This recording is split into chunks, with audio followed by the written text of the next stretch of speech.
नमस्कार, news state का digital platform देख रहे हैं आप और मैं हूं आपके साथ ज्योति आर्या। आज बात करेंगे लाल आतंक पर प्रहार की, नक्सलियों के अब तक हुए सबसे बड़े नुकसान की। पूरे नक्सल के इतिहास में, नक्सलियों के इतिहास में अभी तक का सबसे बड़ा जो लॉस नक्सलियों का हुआ है उसकी आज बात करेंगे।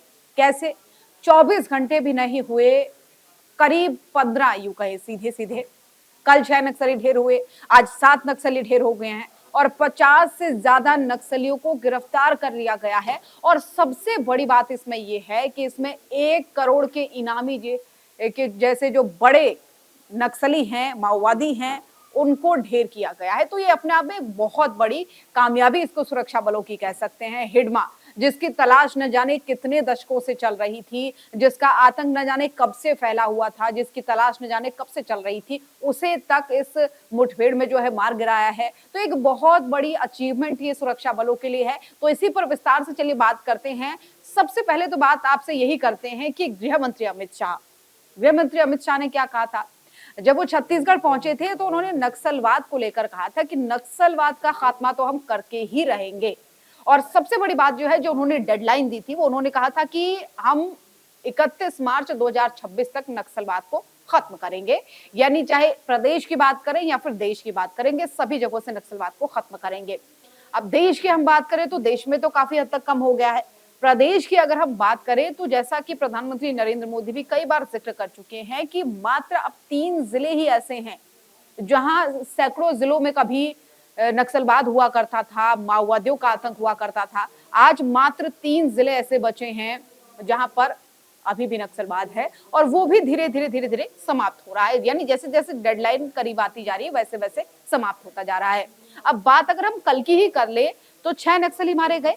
6 नक्सलियों में हिडमा, जो बहुत बड़ा नक्सली है, जिसके ऊपर 1 करोड़ का इनाम रखा गया था, वो भी मारा गया। यहां तक कि उसकी पत्नी भी मारी गई। उसकी पत्नी का नाम राज्य है। उसकी पत्नी, हिडमा और उनके साथ में 4 और नक्सली थे जिन्हें ढेर किया गया सुरक्षा बलों की तरफ से। उनके शव बरामद किए और उनके पोस्टमार्टम की जो प्रक्रिया है वो अब चल रही है। तो अब ऐसे में देखिए, ये बड़ी कामयाबी इसलिए कही जा रही है क्योंकि इनसे लगातार अपील की जा रही थी, या तो आप जुर्म का रास्ता छोड़िए, मुख्य धारा में शामिल हो जाइए। क्योंकि केंद्र सरकार और राज्य सरकार ना सिर्फ नक्सलवाद को खत्म करना चाहती है, बल्कि जो नक्सली हैं, जो माओवादी हैं, जो जुर्म की राह पर चल पड़े हैं, उन्हें मुख्य धारा में जोड़ते हुए एक अच्छा जीवन यापन का तरीका भी देना चाहती है, जैसा कि वो बार बार जिक्र भी इस चीज का करते हैं। उन्हें लगातार ये कहा गया था कि आप आतंकवाद को छोड़िए, आप नक्सलवाद को छोड़िए, आप मुख्य धारा में आइए, आपको रहने, खाने, रोजगार की व्यवस्था दी जाएगी, जैसा किया भी जा रहा है। क्योंकि जो नक्सली खुद से जुर्म की राह को छोड़ रहे हैं, मुख्य धारा में लौट रहे हैं, उनके लिए तमाम पुनर्वास योजनाएं चलाई गई हैं, तमाम लाभ उन्हें दिए जा रहे हैं ताकि वो मुख्य धारा से जुड़ सके। यहाँ तक कि महिलाओं को, पुरुषों को रोजगार भी दिया जा रहा है, वो अपने जीवन यापन को सही तरीके से कर सके। और इसी के तहत ही चंद दिनों पहले एक अल्टीमेटम और दिया गया था। ये अल्टीमेटम कैसे दिया गया था? इस अल्टीमेटम में ये कहा गया था कि 30 नवंबर तक, यानी ये जो नवंबर चल रहा है, 30 नवंबर तक जो हिडमा है, जिसका जिक्र हमने अभी किया था, हिडमा है और उसके अलावा भी जो कुछ और नक्सली थे, उन्हें ये अल्टीमेटम दिया गया था कि 30 नवंबर तक आप सरेंडर कीजिए। या तो सबसे पहले तो आप मुख्य धारा में जोड़िए। पहला ऑप्शन जो उन्हें दिया गया था, आप मुख्य धारा में छोड़िए, जुड़िए, आप नक्सलवाद को छोड़िए, आपको रहने खाने की व्यवस्था दी जाएगी, आपको रोजगार का अवसर दिया जाएगा। अगर आप ये नहीं करते तो आप 30 नवंबर तक सरेंडर कीजिए, और अगर आप सरेंडर भी नहीं करते तो फिर आप हिट कर दिए जाओगे, यानी ढेर कर दिए जाओगे, छोड़े नहीं जाओगे। और सबसे बड़ी बात ये निकल कर सामने आए कि जब कल 6 नक्सलियों को ढेर किया गया, आज 7 नक्सलियों को ढेर किया गया, तो इस उपलब्धि को, टारगेट जो रखा गया था 30 नवंबर का, उससे 12-13 दिन पहले ही अचीव कर लिया गया। यानी जिस हिडमा को ये कहा गया था कि आप 30 तारीख तक आइए, सरेंडर कीजिए या फिर जुर्म की राह को छोड़िए, उससे 12 दिन पहले ही ढेर कर दिया गया। अब इसमें एक और पहलू मैं जोड़ना चाहूंगी, क्योंकि हिडमा जो है, उसकी मां से कुछ ही दिनों पहले प्रदेश के गृह मंत्री ने मुलाकात की थी, उप मुख्यमंत्री ने मुलाकात की थी और कहा था, यानी जो कुछ भी उनके बीच में बातचीत हुई है, उसके बाद से जो हिडमा की मां थी, उसने अपने बेटे से अपील की थी कि मुख्य धारा में लौट आओ बेटा, हम कैसे तैसे गुजारा करेंगे, खाएंगे पिएंगे, लेकिन इस जुर्म के राह को छोड़ दो।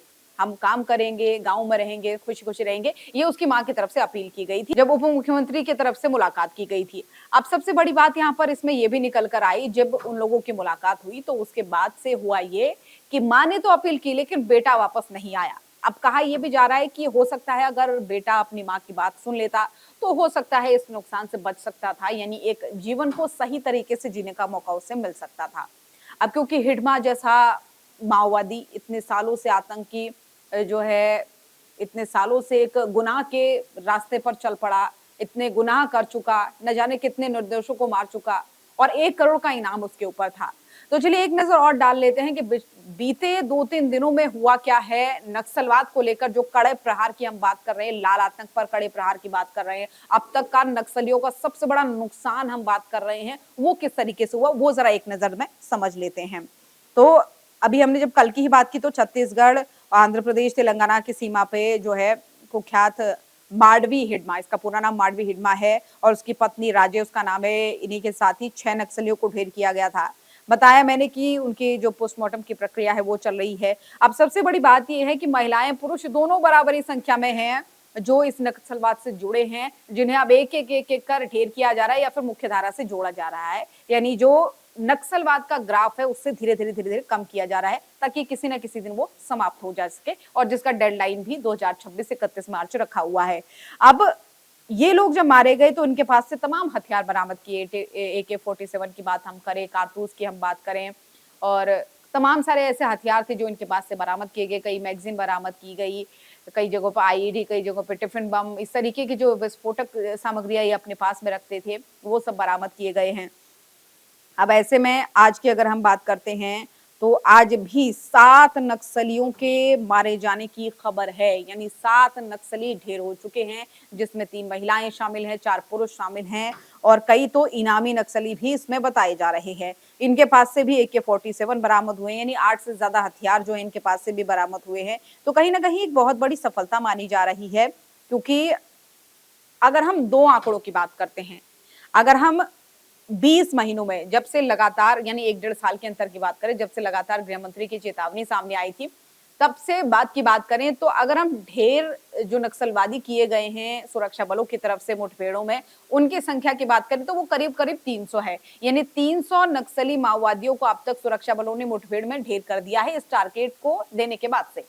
और अगर मुख्य धारा में जोड़ने की बात करें, क्योंकि जिस बात का जिक्र मैं पहले भी कर रही थी कि कई सारे नक्सली और माओवादी अब तो ऐसे हैं जो सरकार की उन नीतियों की, जो पुनर्वास नीति सरकार की तरफ से चलाई जा रही है ताकि जुर्म की राह को छोड़कर वो मुख्य धारा से जुड़े, अपना जीवन यापन सही तरीके से करें, उससे प्रभावित होकर भी आ रहे हैं। तो वो वाला जो आंकड़ा है पिछले 20 महीने में अगर हम बात करें तो 2200 माओवादी, 2200, 2200 ये मुख्य धारा से जुड़े हैं, और न सिर्फ मुख्य धारा से जुड़े हैं बल्कि कोई रोजगार कर रहा है, कोई अपना खुद का बिजनेस कर रहा है, तो इस तरीके से अपने जीवन यापन को ये लोग कर रहे हैं।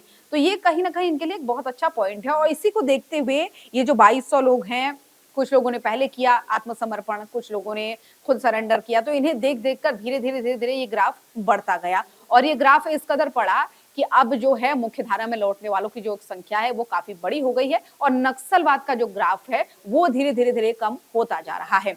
तो अभी इस 50 नक्सलियों को गिरफ्तार भी किया गया है, तो ये भी एक बहुत बड़ी खबर है। 50 नक्सली ऐसे हैं जिन्होंने जिन्हें गिरफ्तार करते हुए जो है एक बड़ी सफलता सुरक्षा बलों की तरफ से यहाँ पर हासिल की गई है। तो इसीलिए बार बार यही कहा जा रहा है कि अब तक का नक्सलवाद के इतिहास में ये बहुत बड़ा अचीवमेंट है, बहुत बड़ी कामयाबी है, और सबसे बड़ा लाल आतंक पर प्रहार जिसे कह सकते हैं वो भी है। तो आपका क्या कहना है नक्सलवाद को लेकर, बताइएगा जरूर, और ऐसी तमाम खबरों के लिए हमारे चैनल को फॉलो करें।